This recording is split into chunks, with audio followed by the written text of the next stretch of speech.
Okey, Assalamualaikum dan salam sejahtera. So, kembali kita di dalam topik pemilihan kaunter. So, ini version 2018. Okey, sebenarnya lebih kurang sama saja, cuma pembaharuan yang saya bawa kepada anda. Okey, beberapa pembaharuan yang saya bawa kepada anda. InsyaAllah. Okey, bulan berapa pun anda order video tutorial ini, okey, saya akan bekalkan kepada anda pemilihan kaunter pada bulan itu. Nah, contoh anda order video tutorial ini pada bulan pada bulan Januari. So saya akan sertakan kepada anda pemilihan kaunter untuk Januari. Kalau Februari 2018, saya akan sertakan dengan pemilihan kaunter untuk 2018. InsyaAllah saya cuba perbaharui, menambah baik video-video pada kali ini. Okey, so untuk pengetahuan, video yang saya edarkan kepada anda ini adalah hak cipta terpelihara bagi saya. So saya tak izinkan anda untuk share kepada siapa-siapa pun. Okey, pas video dan sebagainya ataupun upload dekat mana-mana, saya tak izinkan sama sekali. Okey, takut tak berkat kan. Okey, so insyaAllah. Jadi saya akan kongsikan kepada anda beberapa cara pemilihan kaunter yang saya rasa banyak kali saya kongsikan juga dekat channel percuma di Telegram. Cuma kepada anda, insyaAllah benda ni lebih detail, lebih jelas, okey, lebih bersuluh insyaAllah.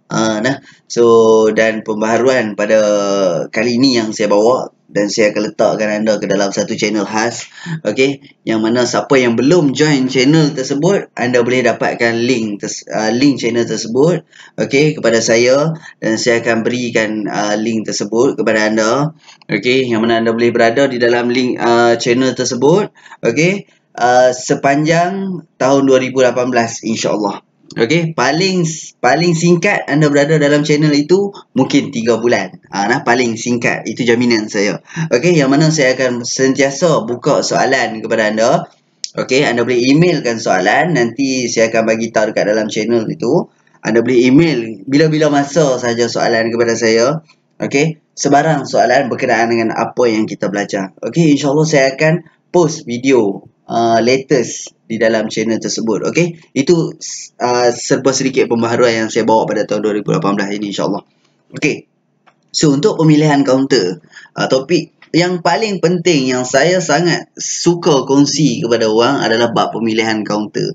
Sebab apa?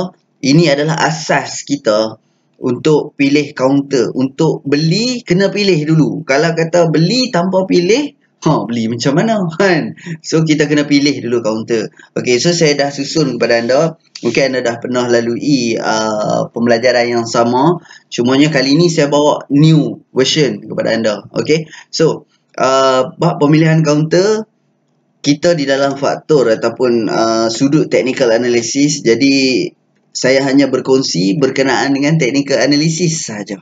Okey, yang mana kita tengok balik Okey, yang pertama sekali, kalau siapa dah pernah tengok, siapa dah pernah belajar benda yang sama, okey, insyaAllah ada beberapa perkara yang berbeza sedikit saja. Okey, so yang pertama, of course, kita di dalam technical analysis, kita perlu mencari kaunter yang syariah. Itu yang pertama sekali. At least kita kena tahu sesuatu kaunter tu mesti patuh syariah. Kepada yang beragama Islam, wajib mencari yang halal itu. Jadi saya menyarankan anda untuk memilih kaunter yang syariah sahaja. Okey, so kena beli kaunter yang syariah. Okey, itu yang pertama. Kenapa perlu syariah? Tak perlu saya terangkan dekat sini.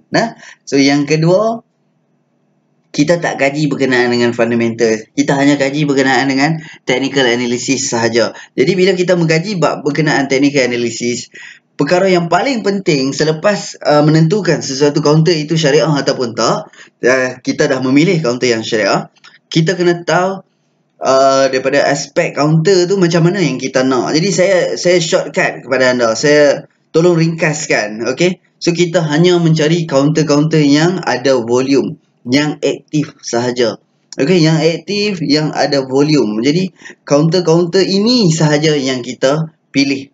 Okey, saya boleh kongsikan kepada anda kenapa kita tak pilih kaunter-kaunter yang tak aktif.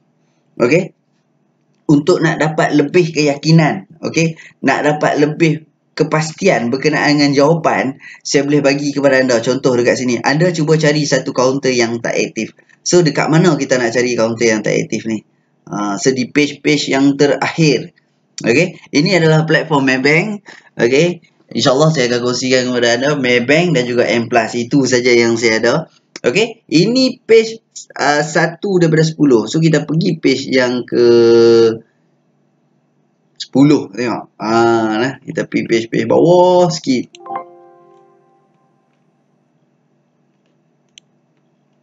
Habis ha. Okey, ini adalah antara page-page yang aktif, yang ada volume pada last 22 hari bulan, 23 hari bulan macam tu. Okey, last 20 hari bulan. Inilah kaunter-kaunter yang didagangkan. Yang tak didagangkan dia tak bagi dia tak wujud dekat sini, tapi anda boleh pergi dekat anda juga boleh pergi dekat laman web rasmi Bursa Malaysia. So anda boleh pergi ke page yang ke-42, page yang terakhir. Okey. So saya boleh tunjukkan kepada anda kaunter yang tak aktif. Volume. So volume dekat sini ya. Oh, semua aktif. Pitaras, ingatkah Pitran tadi, terkejut saya. Okey, so katalah anda pilih sesuatu kaunter, nama dia kita ambil yang lebih kurang harga murah sikit lah, bawah RM1. Okey, PPG. Okey, kaunter ni syariah lah, PPG. So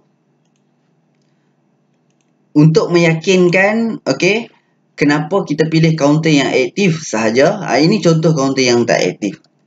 Kaunter ni duduk di page-page terakhir sekali. Ni dah. Okey, volume pun tak ada. Tak ada siapa buat pembelian pun. Jadi kalau nak meyakinkan ataupun nak orang kata nak bagi dapat jawapan yang sahih, kenapa kita pilih kaunter yang aktif? Kenapa kita tak pilih kaunter yang tak aktif? Jawapan dia, kalau anda nak lebih jelas, okey, lebih mendalam, okey, nak dapat betul-betul jawapan yang tepat, anda pergi beli kaunter yang tak aktif. Okey, anda pergi beli kaunter yang tak aktif. So insya-Allah akan dapat jawapan dia. Okey, antara sebab kenapa kaunter-kaunter tak aktif ni tak bagus, yang pertama dia nak beli susah. Okey, nak jual pun susah. Okey, Kang beli harga tinggi, jual harga rendah. Dah beli, tak ada siapa nak. Okey, dah beli, nak jual tak boleh. Tak ada siapa nak beli pula dah kaunter kita. Naik lambat, pergerakan dia lambat dan sebagainya. Itu adalah sebab-sebab kenapa saya tak galakkan anda buat pembelian kaunter-kaunter yang tak aktif. Jadi dalam sudut pemilihan kita, di dalam technical analysis, kita hanya pilih kaunter-kaunter yang aktif saja. Setakat mana aktif, nanti saya akan terangkan kepada anda. Okey?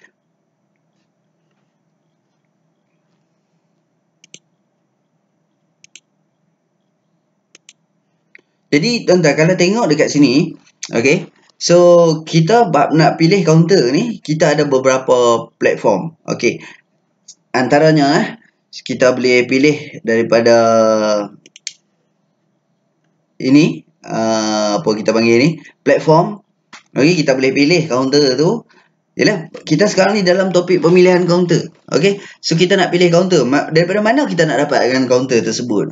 So dia ada beberapa platform. Yang pertamanya ini, platform Maybank ni ataupun sebarang akaun saham anda. Okey, so dia dah susun dekat sini mengikut kaunter-kaunter most active. Nampak, kita boleh pilih all stock, my favorite, boleh, tak ada masalah. Top gainers dan sebagainya. Okey, tapi kalau kita buka-buka saja, dia dah bagi kat kita susun mengikut kaunter yang top most active.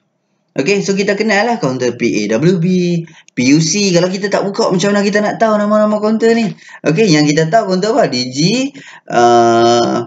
MYEG, Felder, Nestle, yang tu yang agak famous. Okey, macam kaunter PUC kita tak tahu, DGB kita tak tahu, Sapreng ni kita tak tahu, AAGB kita tak pernah dengar pun nama-nama company ni.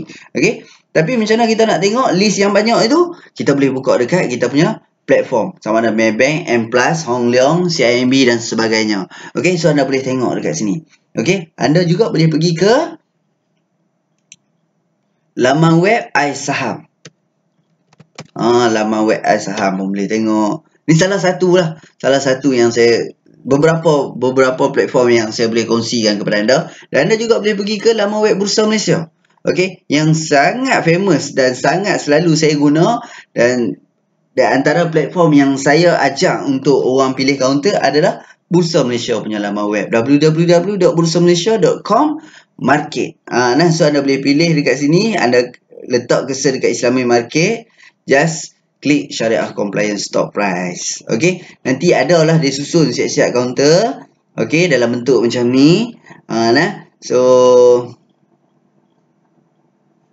anda boleh tengok dekat sini kaunter ada lebih kurang 31 page. Ini kaunter yang syariah sahaja. Yang menarik ya, dekat Bursa Malaysia ni kita boleh select siap-siap kaunter, kita nak kaunter yang syariah sahaja. Kalau di dalam platform Maybank ni ataupun CIMB dan sebagainya, kita tak boleh select. Okey, kita tak boleh select yang syariah, kita tak boleh nak separate antara syariah dengan tak syariah. Okey, dia bagi semua. Kalau nak tahu syariah ni dia ada bulat kat tepi ni. Okey, AAGB ada bulat kat tepi. Tak ada bulat ni, dia tak syariah. Perdana ada bulat tepi. KNM ada bulat. Data PRP tak ada bulat, dia tak syariah. K-Group ada bulat tu syariah. So ini nak membezakan dia syariah ke tak. Kemudian kalau kita pergi ke laman web www.bursamalaysia.com ni, so kita boleh klik syariah compliance, semua syariah. S ni melambangkan syariah. S tepi ni bukan dia ni S dalam kurungan ni. So kalau kita buang, kita hilangkan tik syariah compliant tu, maka dia akan jadi sama macam platform tadi. Tak ada beza dah. Yang pertama PAWB. Kita tengok dekat sini PAWB. Yang kedua PUC, yang ketiga DGB. Yang kedua PUC, yang ketiga DGB. Nampak? Sama susunan dia. Okey? Cuma yang menariknya dekat laman web Bursa Malaysia ni, kita boleh pilih yang syariah saja, kita boleh klik syariah compliant, maka dia semua ni syariah saja. SS belakang kat tepi ni. Nampak semua yang syariah. Okey, kalau kita buang ni, dia akan bercampur juga syariah dengan tak syariah. Ni tak syariah, tak syariah, tak syariah. Ni syariah. Okey. So anda juga boleh cari kaunter dekat laman web iSaham. Okey. Ini cerita nak cari kaunter. Okey, nak cari kaunter. So kalau anda nak cari kat sini, dia dah bagi siap-siap. Contoh kita nak sektor macam mana. Okey. Cuba kita tengok semua. Jadi saya jarang lah guna ni. Tapi ada ketika saya guna juga kaunter-kaunter ni. Okey. So dia ada based on technical, fundamental, short term, long term. Tak tahu lah. Benda ni berkesan ke tak berkesan. Saya tak guna. Cuma saya boleh kongsikan kepada anda. Okey. Macam mana cara kita nak kenal lagi nama-nama kaunter. Contohnya dekat sini kita nak kaunter yang jenis macam mana. Export, food, beverage, bank.